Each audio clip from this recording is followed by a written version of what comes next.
Today news.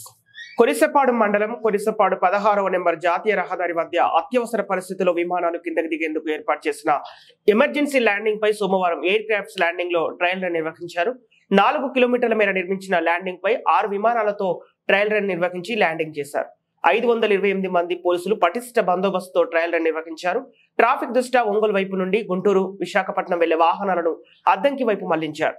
ఈ కార్యక్రమంలో బాపట్ల జిల్లా కలెక్టర్ రంజిత్ భాషా, బాపట్ల జిల్లా ఎస్పీ ఒకల్ జిందాల్, ఐపీఎస్ గారు పాల్గొన్నారు. మొత్తం మీద విమానాలు ట్రయల్ రన్ విజయవంతం చేశారు.